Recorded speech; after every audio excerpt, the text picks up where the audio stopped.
আমার তোরা হাত বাইন্দা ও আমার সাথে একবার না দুইবার না 2-3 ঘন্টা ছিল, কারণ একবার না দুইবার না বহুবার করছে এই টাইমটার ভিতরে। আমার মনে হচ্ছে আমার জানটা বের হয়ে যাবো, এরকম অবস্থা। ও কেন এখন বিয়ে করবে না? প্রথমে সামাজিক যোগাযোগ মাধ্যমে পরিচয়, তারপর ধীরে ধীরে গড়ে ওঠে গভীর সম্পর্ক। মাত্র 8 মাসের সেই সম্পর্ক, যেখানে ছিল বিশ্বাস, ভালোবাসার, ভবিষ্যতের স্বপ্ন। কিন্তু সেই স্বপ্নই যেন আজ পরিণত হয়েছে দুঃস্বপ্নে।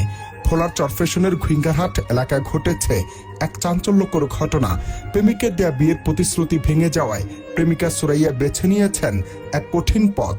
প্রেমিকের ফার্মেসির সামনেই বসে শুরু করেছেন অনশন। চারদিকে মানুষের ভিড়, কৌতূহলী দৃষ্টি আর উত্তপ্ত পরিস্থিতি, সব মিলিয়ে এলাকা যেন রীতিমতো থমথমে।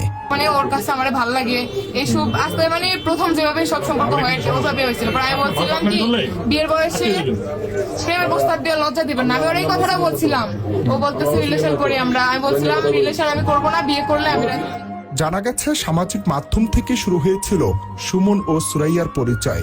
এরপর ঘনিষ্ঠতা বাড়তে থাকে, দেখা সাক্ষাৎ, একসঙ্গে সময় কাটানো, সবকিছু এগোতে থাকে দ্রুত গতিতে। কখনো হোটেলে, কখনো নির্জন স্থানে তাদের সম্পর্ক গড়ায় শারীরিক ঘনিষ্ঠতায়। অভিযোগ রয়েছে প্রতিবারই বিয়ের আশ্বাস দিতেন সুমন, আর সেই আশ্বাসে বিশ্বাস করে নিজেকে সম্পূর্ণভাবে সঁপে দেন সুরাইয়া। কিন্তু হঠাৎ করে বদলে যায় সুমনের আচরণ, যোগাযোগ কমিয়ে দেন, এমনকি বিয়ের বিষয়টি এড়িয়ে যেতে থাকেন। ও এখন বলতেছে কি ও মরে যাইতে রাজি, ও আমার বিয়ে করবে না। বিয়ে যদি করতে না পারবে আমার সাথে এগুলা কেন হইছে আমার সাথে? এমন পরিস্থিতিতে ভেঙে না পড়ে বরং প্রতিবাদে নামেন সুরাইয়া। নিজের অধিকার আদায়ের লক্ষ্যে তিনি সরাসরি চলে আসেন সুমনের ফার্মেসিতে। সেখানে বসে শুরু করেন অনশন। দাবি একটাই, বিয়ে করতে হবে। স্থানীয়দের মতে বিষয়টি মুহূর্তে ছড়িয়ে পড়ে এলাকায়। উৎসুক জনতা ভিড় জমায়, কেউ সহানুভূতি দেখায়, কেউ আবার প্রশ্ন তোলে সম্পর্কের নৈতিকতা নিয়ে। আমার দাবি ও এই মুহূর্তে আমারে বিয়ে করবে। এখন ও আমার সাথে এগুলো করছে না, ও আমারে বিয়ে করবে।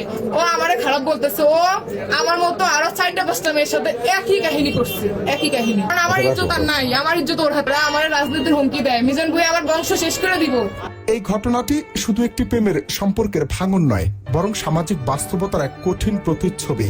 প্রতিশ্রুতি, বিশ্বাস আর দায়িত্ব, এই তিনটির অভাবই এমন পরিস্থিতির জন্ম দেয়। বিশেষজ্ঞরা বলছেন, সম্পর্ক যতই ঘনিষ্ঠ হোক না কেন, আইনগত সামাজিক নিরাপত্তা নিশ্চিত না করে এমন সিদ্ধান্ত ভবিষ্যতে বড় ধরনের বিপদের কারণ হতে পারে।